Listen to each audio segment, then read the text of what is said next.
Hey everybody, I hope you're all doing well. My name is Steven and this is the Storytime channel. We're going to dive right into malicious compliance stories in just a second, but I do want to remind you that I'm having a giveaway this week, so make sure you watch until later in the video where I tell you how to enter. That said, our first story of the day is by Bondo Wallace. Must fax us to get return authorization code. Okay. In my early 20s after being a team lead, I took over as a shipper/receiver for a big box store. I took care of receiving merchandise from the warehouse and processing returned merchandise to manufacturers for credit. Most business-to-business returns requires authorization. So I, as the receiver, contact the manufacturer with information about the returned item, why it was returned, and the manufacturer gives me an authorization number and shipping confirmation to return the item. Each place has a different guiding setup and they constantly change. Well, I took over the shipper/receiver job after the last one quit. I inherited a massive stock of unprocessed damaged returns. I start chiseling away at this pile and I come across these hard drives that have been sitting for months and they keep piling up with notes of no response when faxed for return authorization. I check through the paperwork and I call the company. Person on the phone is rude with me and tells me they only accept fax requests for return authorization. I tried explaining according to our records that there has been no response. They tell me again to use the fax number and hang up on me. Okay, maybe the previous shipper/receiver missed the responses, didn't work the fax machine right, or whatever. So I fax and wait. 1 day, 2 days, 3 days, nothing. I fax again. 1 day, nothing. I try calling. Rude person tells me only to fax. Okay, so I fax once a day now. A week goes by, nothing. Now I'm getting angry and getting tired of seeing those returns. So after that week, I walk in and every hour on the hour I send 2 faxes. About 4 hours into my shift, I get a call. It is from the company I've been trying to get a hold of. Can you stop faxing us, please? Can you give me a return authorization number for these items, please? My store has been trying to get this authorization for months. Well, you have to call this number. Interesting, because when I call, I am told I can only fax this number for return authorization, and according to the documentation from your company, it says to fax this number for return authorization. So which is it? Hold on. They come back, give me authorization to finally return the items, and then say, in the future, if you are having issues with returns, don't overload our fax machine. You do know the best way to avoid this, don't you? No, I didn't stay long in that position and didn't care if my attitude showed. At that point, they were preventing me from completing my task and was tired of their crap. I think I'd have the same frustrations OP would have. What do you guys think? Was OP justified in blowing up their fax machine? Let me know yes or no and why in the comments down below. Our next story is by Liv Pastella. Stepdad said do all the laundry. Background. I'm 16 and my parents aren't together. They were never married and they had me young, so they never went to court or anything for a custody agreement. I stay at my mom's most of the time and can go to my dad's pretty much whenever I want. Last night, I asked my mom if I could go to my dad's and she said I could as long as I completed a list of chores. I did most of them last night, leaving only a few things to be done this morning. I woke up around 9:30 a.m., got out of bed, and got ready to go on my daily bike ride. But when I went into the kitchen, there was a piece of paper with a big red Sharpie written on it. It was from my stepdad telling my stepsister to do the dishes and telling me to do a huge list of things before I went to my dad's. Vacuum the whole house, dust the whole house, wash my sheets, make my beds, bunk beds, wash the towels, fold the sheets on the table, etc., etc. But at the bottom of the note, separated from both my sister and I's names, there was a line that read, "If there's any laundry, do it." Oh, okay then, if there's any laundry. We live in a small ranch house with barely enough room for all of us. My mom and my stepdad's room is actually meant to be an office. They have dressers crammed in there, but their clothes always end up on the floor or on the floor of the makeshift closet they have set up in what's supposed to be the dining room. We just have bookshelves and the family computer in there. So I trudged through the house and got any and all clothes that were on the ground and threw them in the washer. You may be wondering, how is that a bad thing? Isn't that helping them? You'd think so, right? Well, remember that line of, fold any clothes on the table? Yeah, well, the table got full of towels pretty fast. So all their clean clothes were thrown onto their bed, and I swear the pile almost reached the ceiling. My stepdad's face when he came home from work and had to fold a mountain of clothes to go to bed tonight was priceless.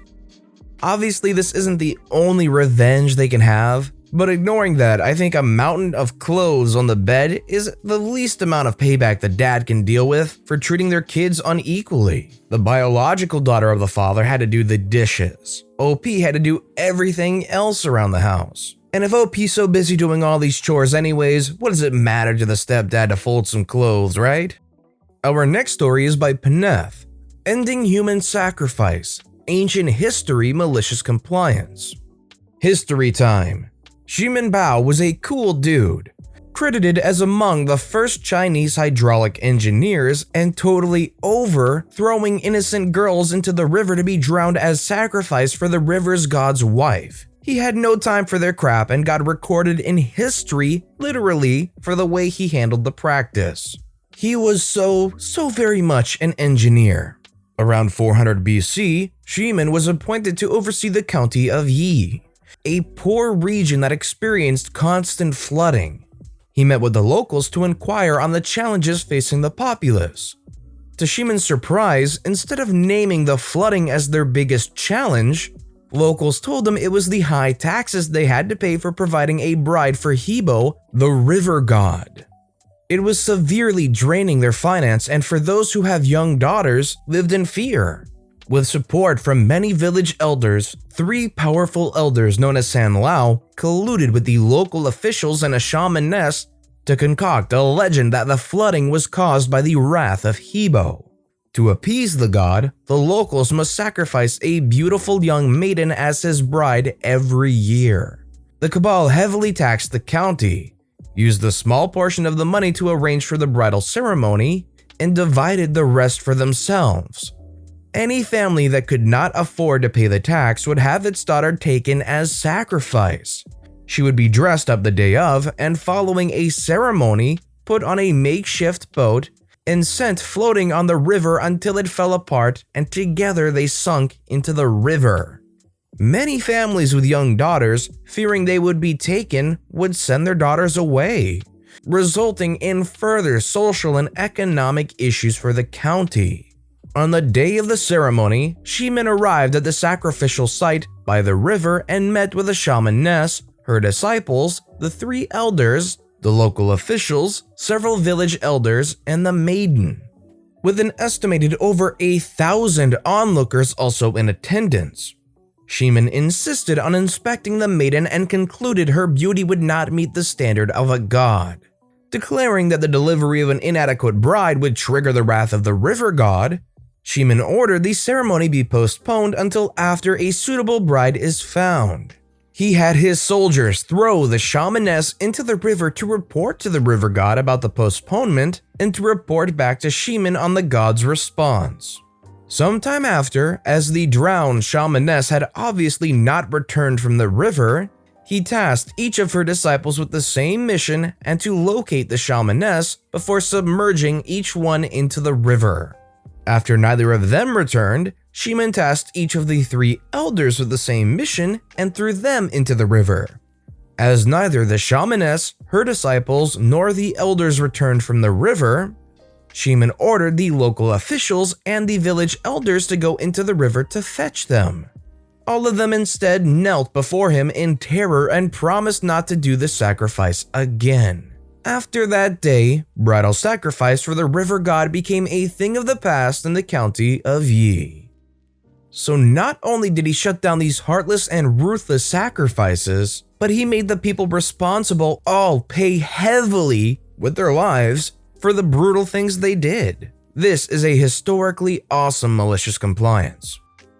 Our next story is by Sexy Southern Bee. I'm kosher, but I need the butter. I'm not sure if this is only malicious compliance or a touch of petty revenge, but regardless. Back in high school, many years ago, I worked at a mall pretzel place. Every mall has them. There are a couple things you should know about it though. 1. This was right around when food allergies were becoming a big thing and gluten-free/dairy-free was a new hot topic. You would not believe the number of people who would screech at me that we didn't have a gluten-free option at a pretzel place. Then buy one anyway, but that's a tale for another day. Additionally, we had a large influx of people of other cultures and ethnicities, so we often would make sure if someone said vegetarian or vegan that it was dietary, not religious/preference, and if using the butter, which meat items like beef, hot dogs, and pepperoni were also dipped in, was okay. Usually people who couldn't or wouldn't eat pork or beef would be thankful I mentioned it and we would use an alternative if need be. And 2, our regulars were a combination of mall walkers who bought nothing but took all the free samples, and mall employees who also took all the samples like it was completely acceptable because they bought a $1 coffee from us one time a month ago and their employee discount was life and death. It's 10%. These employees were the bane of my existence. Between the creepy older men who would wander over from the suit shops to leer and flirt with the 16 and 17-year-old girls and ask for infinite refills in a clearly very old cup, to the rude employees who got angry over waiting for something they special ordered, and the ones who got angry over not getting their employee discount on Dollar Pretzel Day. I kid you not, it's a darn dollar. It was a struggle. This story revolves around a specific employee who fell into the last 2 categories of mall employees. A true Karen before Karens were a thing I nicknamed God's greatest gift, because she seemed to think she was, and I still have zero idea what her actual name was. Whether it was her great accomplishment of working in a department store at 45 or her clear loyalty and kindness at frequenting our location multiple times a day for her snacks and drinks, I don't know. Anyway, sorry, long intro. We had a lovely cook from Ecuador who spoke mostly Spanish and would sometimes have to take the early orders when we just opened while I or another employee got the drawers ready. I walked in and heard a screech and turned around. Karen has thrown her pretzel back on the counter and at the cook. "There's meat that's been on this. I'm kosher. How dare you, you stupid," inappropriate slur towards a Spanish speaker I can't remember but won't repeat. I apologized to her and said we would remake it as she stomped away. I asked the cook what happened. Apparently this was a regular issue. Karen came just as we were opening to order a cheese pretzel, an item not on our menu. She wanted the pizza pretzel but without the pepperonis. It's a special order we don't often do but at slow times can do if they are willing to wait. It looked like the pretzel had been on the same tray as the other pizza pretzels and a pepperoni had gotten caught in the melting cheese and was removed before being dipped in butter and given to the customer. Now normally if someone has an issue, a polite "I'm sorry but I can't have this because I'm kosher" or "a vegetarian" can easily be resolved with a remake and an apology. Karen seemed to do this regularly when she didn't have exactly what she wanted. I later found out she actually spoke fluent Spanish when she screamed at another cook for saying she was being a rude witch in Spanish to another cook, and at any time could have explained to the cook if she needed something special. So we remade the pretzel and Karen stood there tapping her toes and mumbling about stupid Mexicans. So I decided to comply exactly with what she said. I remade the pretzel, and when it came out, carefully removed it from the tray and placed it directly into the paper holder, no butter. I tried to hand it to her. "Where's the butter? I want butter." "I'm so sorry, ma'am, but our butter is not kosher. You said you were kosher and our meat products contain pork and are dipped in the same butter. I can't do that." "But I want butter." "Yes, ma'am, but I have to respect your needs and information. You said you were kosher and I do not want to disrespect your faith in any way." Note, I grew up with quite a few kosher friends whose families were very strict, and they let me know that not informing them or following kosher guidelines was a huge issue and very disrespectful, so I always tried to be careful. I'm not kosher. But ma'am, you just yelled you were kosher. And I thought we had offended you by allowing a meat product to touch your pretzel. I'm not… No, I don't want… Just put it in the butter. Are you sure, ma'am? Yes, fine, whatever. She took her pretzel and left. By then, it was probably cold and she didn't bother us for another month. I'm not going to speculate on what a Karen is or is not, but I find it extremely odd that they would make such a stink about being kosher, and then when they aren't able to get one food option that they wanted, wait, no, I'm not kosher, give it to me, please. I just would think if you make such a big stink about something, it would actually matter to you if something wasn't the thing you made a stink about. Our next story is by Domidoms. Here's your change. I worked in a bar years ago and there was a regular who could be rude and I'd take it to an extent. However, one Saturday night he was being horrible, joking with his mates and clicking his fingers at me. He'd order huge rounds for his pals and never tip. Well, this time he ordered a round and clicked his fingers at me, so I got him the round and his $2.87 in change. In 1 pence, 2 pence, and 5 pence. I put it in the bar and he was like, "What's that?" I said it was his change and his friends laughed at him and he just waved his hands and said, "Keep it." I took it back to the register and changed it for a normal amount of coins. My first tip from him, and he never clicked his fingers at me again. To translate for American people, it would be like having $2.87 in change and then the cashier bringing you that change in only pennies, nickels, and dimes. You'd probably be upset and say, "You know what, keep it, I don't need all those coins." Easy way to get a tip. So now it's time for me to give you guys the info on the giveaway. If you guys want to be in with a chance to win $30 in Amazon gift cards, all you have to do is leave a comment based on something you saw in the video on any video this week. If you liked the story, if you thought something was funny, if you thought one of my jokes was terrible, but please try not to do that because my ego is fragile, I will be picking a winner from a random video on Sunday night after the last video of the week has gone out and announce it on Monday's video. So feel free to comment on every video from the week to better your chances of winning. Remember, it has to be based on something you saw in that video. And whilst you're at it, why not like the video because it helps more than you know. That said, our final story of the day is by JMWOS52, God Works in Mysterious Ways. Not my story, but one about my great aunt Nellie from the 60s. She lived on a rural farm where the main water supply for the farmhouse was tanked water that was collected from its roof. As she tells it, they had a bit of a dry spell. It must have been a major drought because they had about 15,000 gallons of water storage. Nellie worked to nagged my great uncle George about getting a water tanker delivery to partially fill the tank storage, but he kept on saying that it would rain soon and it was a waste of money to pay for water when God would provide it for free. Came the evening when the water ran out. They had just enough water in the kettle for breakfast and the morning tea. George was cold, so he used most of the water in the kettle to make himself a hot water bottle. In the morning, George came down for breakfast and said that his tea and the porridge tasted funny. Nellie then told him that she had made his porridge and the tea with the water from his hot water bottle. Her tea was fine. She used the rest of the water in the kettle to make that, and she had toast for breakfast.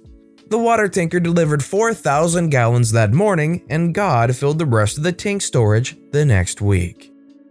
I'm imagining the hot water bottle was like a classical red rubbery container, so it's no real wonder why using that water would taste a little funny. Sometimes Great Aunt Nellie is just right, and in this case, she definitely was.